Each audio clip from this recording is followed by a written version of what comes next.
Brodes Media.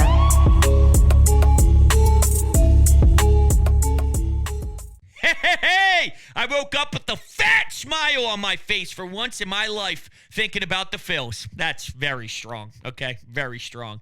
Definitely have done it many times, actually, so I apologize for that. Hey, before we get started, if you are new to the channel, make sure you hit the subscribe button and make sure you hit the thumbs up button as well. I greatly appreciate all of your support. We break down Philly sports every day here, so I love you, and if you want to join, there you go.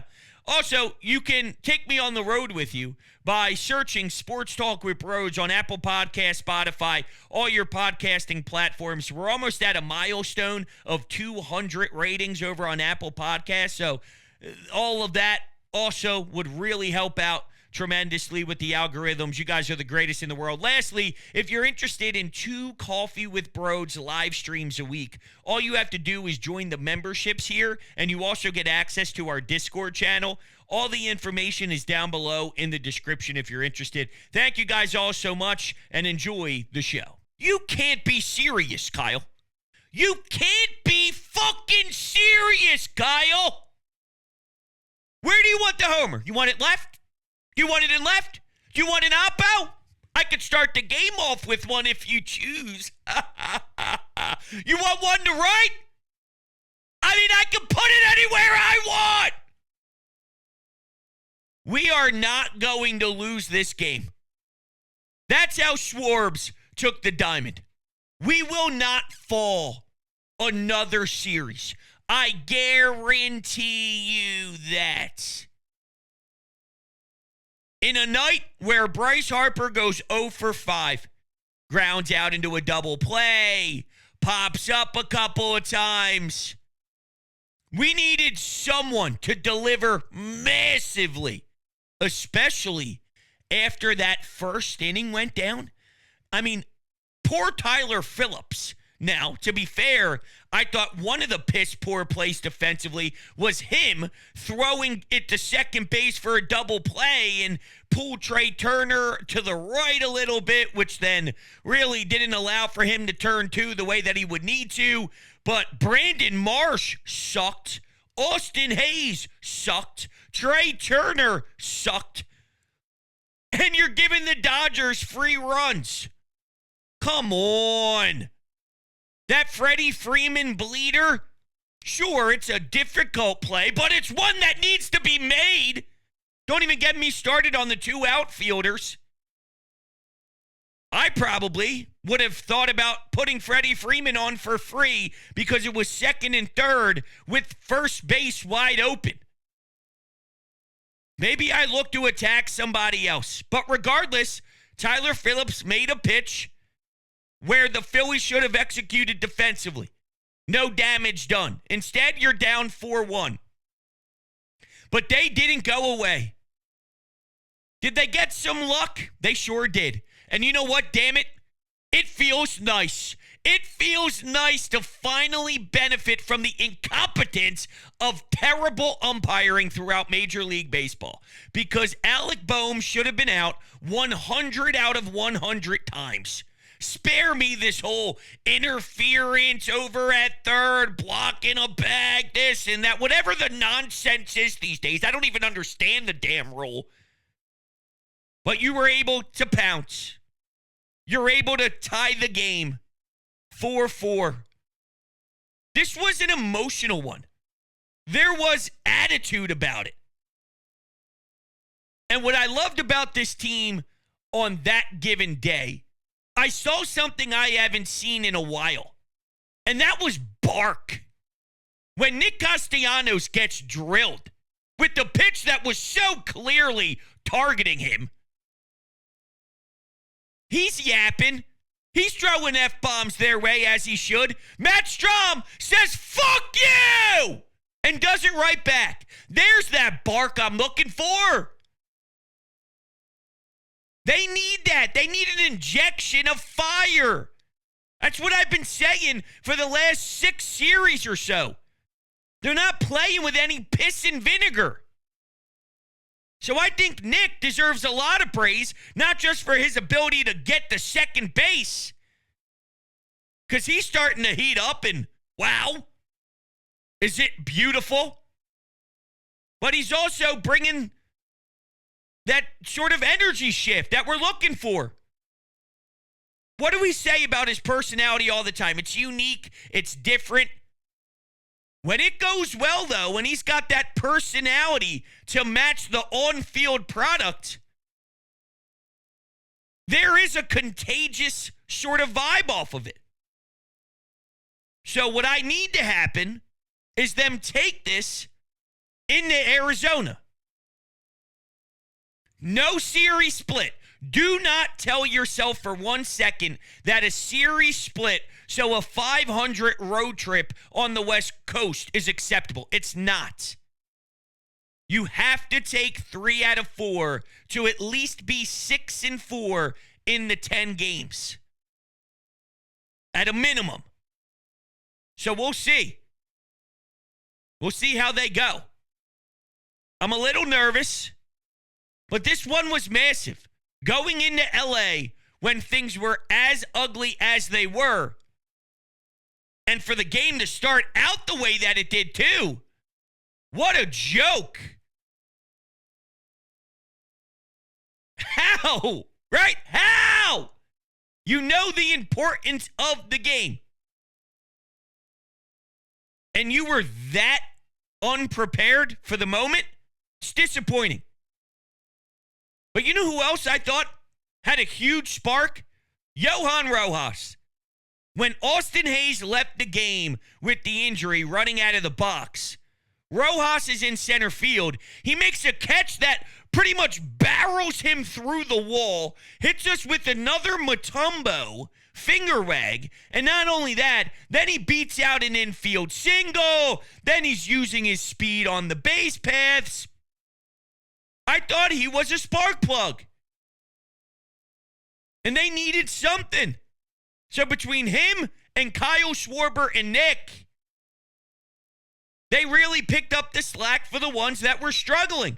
Bryce, JT, Marshy. Sometimes some of Marsh's strikeouts are really tough to watch. I'm just saying. Do you guys want to hear from Kyle Schwarber after the game? Let's do that. Here's Schwarbs with the headset on after the 7 RBI. And here's the thing. I'm a little pissed off with Joe Kelly, quite frankly. Because when Joe Kelly takes the mound, all right, and there's bases loaded with Schwarbomb up, he robbed me of a salami. He did, because he puts one in the dirt. Here's a wild pitch. You're scoring off of it, which is great. Don't get me wrong, okay? But a 3-run blast from Schwarbs that he admires into the night, if you will. It could have been a grand slam, and it could have been 8 runs batted in. I'm just saying. So screw you, Joe Kelly. This is the same guy that in the offseason, didn't he have that viral video where he was practicing his pitching, and he drilled one of his windows in the backyard and shattered it? I mean, of course, this guy's put one in the dirt. Ay, ay, ay. All right, here's Schwartz. Yeah, great win, great series win. Phillips, went out there and grinded out for another inning for us, and that was big, and kept them there 4-1. And we were lucky to go out there and felt like the man, Chili Willy. That's Chili Willy. Chili Willy. Felt like obviously with Hazy going down, Rojas did a really good job stepping in there. Was ready to rock and roll in the game, and felt like it was a really good team effort there all the way. Schwarbs is the best, dude. Now, you can't see the visual, of course, but when he's getting the Chili Willy, which I am starting to enjoy a little bit, by the way, when he's giving sort of the taps to the fellas as they go back to the dugout after he gets the Chili Willy, dude, it's so cool. Like, he just looks so cool doing it. That's a leader. That is a leader. And not only that, do you now realize why I tell you it's important for him to get more at-bats than anybody else on this team? Do we still even need to have that debate? It has died off some. Now, I don't know if it's just because the ones that despise it understand that Rob Thompson's never going to change, and this is sort of what the team is going to roll out every day, whether they like it or not, so why waste their breath? Or do they come to the realization that this works, and this man deserves more at-bats? Are we finally getting through the thick skull? He is starting to heat up. And there's nothing better in baseball than a Kyle Schwarber nuke fest. Forget Schwarber fest. All right, Schwarber bombs, all that stuff. I mean, it's a nuke fest with this guy. Three.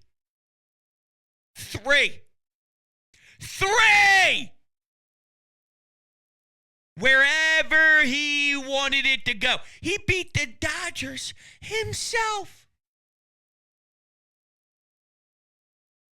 Let's listen to Rob. Here's Topper after the win. Somebody do something like that, which Schwarber did tonight. Yeah, really, really special. This guy, he can really hit. He's, as I said prior to the game, he's smart. He comes in, he does his work, he does his prep work. Yeah, it's a big night. Do you feel like he has a knack for kind of putting you guys on his back when you guys need it, when you need someone to step up? Yeah, I mean, it seems like, there are times when we're in a bit of a slump, and he'll inject some energy into the club with a leadoff home run or a big home run somewhere. He's a lot like Harp that way. Do you feel like that Rojas catch injected some energy too? I think so. I mean, he had a great game. Two great catches. Yeah. He had the one later where on the shallow fly ball, infield single that he beat out, and a great at bat for the walk. So he had a really good game. I do love the fact that Kyle was able to say, "Come on, fellas, seriously, let's go here. All right, let's get this dub." And let's put all the BS behind us. Let's move forward. It's time to take a stand. We have to stop the bleeding. I don't want to put a damper on this thing because it really was an excellent watch. And for the first time in a while, that game felt like it mattered. It was highly emotional, and they were able to get on the victory side here. So it really, truly was incredible. It's hard, though, to sustain that type of style of winning, right? Yo, Kyle, can you knock us in 7, please? So my point is, we're going to need others to show up. We're going to need guys like Brandon Marsh and even Bryce to do significantly more. While Kyle might be able to hold the fort down if there's a couple game stretch where he is on a tear, and who knows, maybe that buys some of the guys in the lineup some time to finally figure out their groove. JT hasn't looked the same since the injury, and it was always going to take some time to find himself again, but I just feel we're at that time now, right? We gave you the leash, we gave you some of that room to work out of the kinks that are inevitable when you're missing so much time, and then your timing is off because you're not facing live pitching. The amount of times I've heard some of these hitters say, you can go in the batting cages as much as you want. You can utilize some of these simulation stuff that they have nowadays where you can essentially be in the box against any pitcher in the league and see their stuff until you're actually in the box and getting live swings in real game action. Nothing duplicates it. So, of course, JT needed that, and he needed to get a few series under his belt to finally get feeling, to feel solid again. We're there, though. I don't think I'm being irrational or unfair with the timeline on when it's fair to judge and criticize because we desperately need JT to turn the corner. The defensive woes, I don't know. I'm a little confused on why it's so bad. Austin Hayes needs to make that catch in left field on the grab. It hit the palm of his glove as he slid in prior to his injury. And now, I mean, full transparency, it was a late one last night. I didn't really go for any sort of I'm staying up even super later to get every single update on Austin Hayes ever. but it didn't look good out of the box.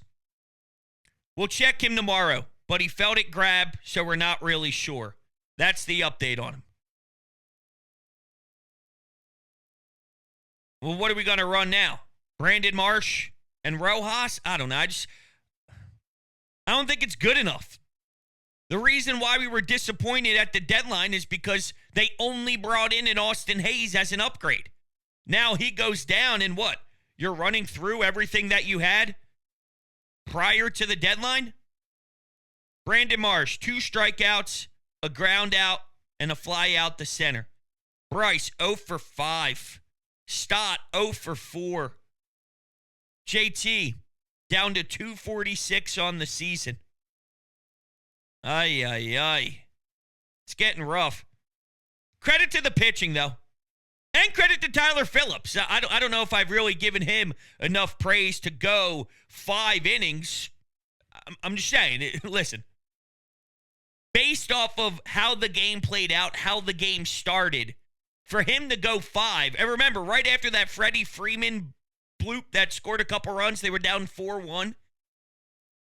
There was a home run that just went foul. That could have been another 2 runs tacked on. They could have potentially been down 6-1. So that goes foul. You take a deep breath, and Tyler Phillips is able to run through 5 innings. There's a lot of pressure on that game. It was a rubber match for this team to find something positive. And you're throwing out Tyler Phillips, who got crushed the last time he was at the ballpark on the mound. We're talking 8 earned runs in 2 innings type of bad. He goes on the road in Dodger Stadium with a chance to win the series. Didn't get help defensively. He was a part of that, but more so his shortstop and his 2 outfielders. And he was able to cruise through a little bit to give the Phils an opportunity to stay in the fight. It's pretty impressive. Then from there, you went to Orion Kerkeren, who went an inning. Jose Alvarado, who went an inning and allowed 1 hit. Matt Strahm, who went an inning. And the Marte thing, it wasn't my favorite experience in the world, for whatever it's worth. But we got through it, and that's what matters. All right, we will run the Anytime Hotline here. First, of course, the sponsor of the show is Chris Gates Fitness and his online fitness training camp. If you're ready to elevate your health and fitness goals, do it with a group of like-minded people looking to support and encourage each other. You have to check this out. There's seriously so much packed into his training camp. You will be blown away. Customized monthly workout programs that will help you build muscle, burn fat, and feel more athletic. There's access to live Q&As. There's so much community support. There's opportunity to win challenges so you can get free prizes like home gym equipment, supplements, and so much more. If you join with promo code Brodes, you get a massive discount off your first month. You do not want to miss out. Visit chrisgatesfitness.com/training camp. Click the link down below in the description. Make sure you use promo code Brodes. It is truly a life-changing experience, and you definitely want to be a part of it. So make sure you give that a look down below. And all right, let's go to the Anytime Hotline. Kyle Schwarber, are you fucking kidding me? 3 nukes, 7 RBIs? That's my leadoff batter. Now, with that being said, the Hayes injury is a blow, but I love that Rojas was ready. You know, the kid's been put down to the bottom of the lineup, taken out, told he's not playing every day, but he's ready when his number's called. He made it happen on the bases, made it happen in the outfield, and I love that next man up mentality, kind of like the Eagles a couple years ago. But, man, that is the win that we needed. We saved the bullpen. We have no days off. We're going to Arizona. Let's go. That's the momentum we need. Listen, I think that's an excellent point on Johan Rojas for sure. You don't know. You don't know when your number is going to get called. You don't know when your opportunity is going to be there, considering they made Austin Hayes the starter. The second he got here, Rob Thompson said, I'm not playing any games. I like this cat. All right, he was pretty vocal and pretty loud about it instantly, and I'm sure that hit Rojas a certain way, knowing, all right, I'm probably getting the short end of the stick here. I'm the odd man out. So when you need me, I will be prepared. And to his credit, he sure was. And I guess the frustrating thing about the Johan Rojas experience is he does do this. There is times where this sparks the club, but what stops him from getting the full run and saying, this is your job, go have it, is it's not an all-the-time thing, right? It's not an all-the-time thing. And I think what's unique about the situation is when it happens, it's an adrenaline rush. That's what role players do. And I guess this is sort of a way to explain how he's not an everyday guy. He is more of a when you need him, in a pinch, he's got a little role. And I like him in that unique role more than you are our center fielder, because when role players get a spot and they do their job in that short frame, it does ignite some level of energy there, because it's the guy who's getting the short amount of chances and making the most of it. Whereas when you plug him in every day and ask him to do it all the time, well, he doesn't do it all the time. He doesn't. So it's deflating when you give a role player too much time and then their flaws get exposed, if that makes sense. I do think it is very important, though, to give him credit that while everybody else seemed to fail miserably in the outfield in the early frames, he was there saying, don't worry about it. I'll run full speed into the wall and get a grab that will hopefully start a snowball effect. So he was there and he was ready. And absolutely, I love it. I do. I love it. And yeah, I mean, Tyler Phillips going the 5. He still had to use some bullpen arms, but there's a big difference with Tyler Phillips going 5 compared to if you had to yank him in the game at 3. And then you're running through so many more bullpen arms and you're trying everything in your power not to crush your entire pen. 5, I'll take 5. If you told me prior to the game that you were getting 5 out of Phillips, I'd say, where do I sign on the dotted line? Especially with how it started. All right, next call. Hey, bros. Great win by the Phils. I feel like we're on the come up. Kyle mother effing Schwarber. He's back, baby. August Schwarbs. That's the new thing. But I do want to talk about one thing. Austin Hayes is a bum. He's a bum. We're supposed to get better at the trade deadline. I don't feel like that was the right move. I am perfectly okay with Rojas and Marsh being the everyday starters. Marsh and right, Rojas and center. We don't need to have Hayes out there. We don't. But great win. We needed this series. Let's sweep the D-backs for the love of God. Well, if they sweep the D-backs, I'm going streaking. All right? If they do that to the Diamondbacks, holy hell, am I going to be insufferable. Look, I think Austin Hayes is underwhelming. All right?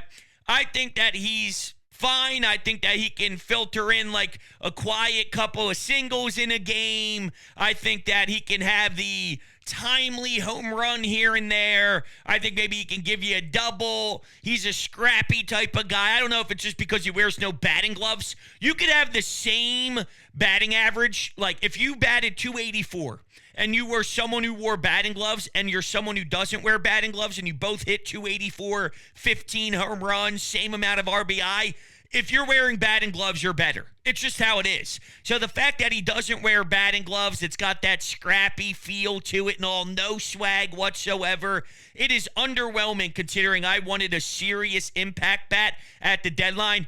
Rojas is not an everyday player. And right now, I don't even think Brandon Marsh is an everyday player. Really. Right now, they're starting a platoon left-handed bat in Marsh. In your hypothetical, where those two were starters, and then Nick is playing right field, they have a very specific, unique role player in Johan Rojas starting in center field and a platoon left-handed bat left fielder every day. That is a risk. That is a risk.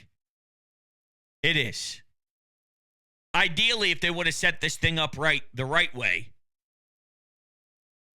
you platoon Hayes and Marsh in left field, and you have a real everyday center fielder.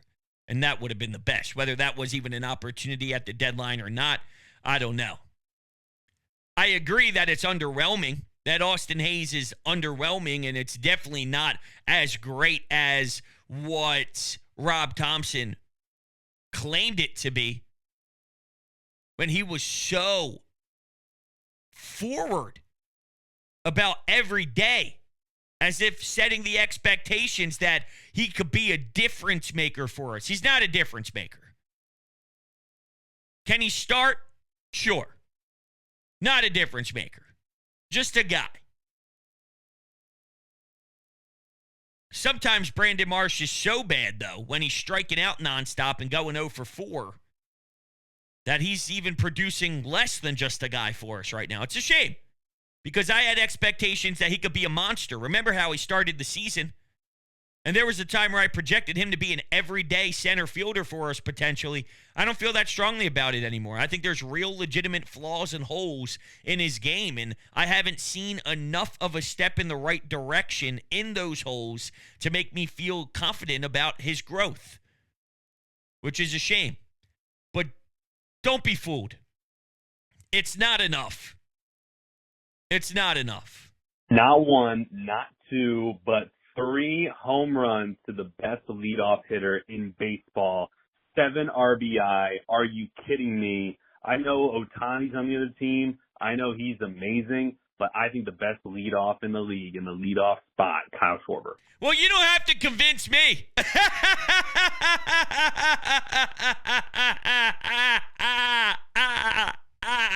You don't have to convince me. Now, the Phillies actually did a pretty damn good job against Shohei Ohtani in this series. Let's work through exactly how he did in the games,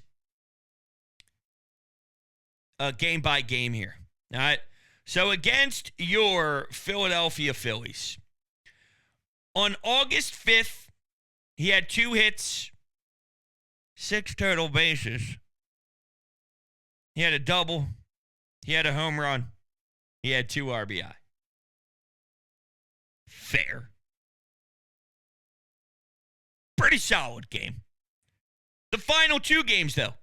4 at-bats, nothing. The final game, 5 at-bats, nothing. And even Matt Strahm attacking him in a way that he didn't anticipate. Who would have thought the Matt Strahm-Shohei Ohtani matchup would be that incredible? Like, that's prime real estate in baseball. But really, I thought they did have some really strong approaches to the guy, which is extremely difficult to do. He's a machine. The guy's all over the place. And how about how the game started with Bryce Harper over at first, with Shohei running through the bag, and he steps on the bag and somewhat falls in this very awkward situation. I forgot about that too.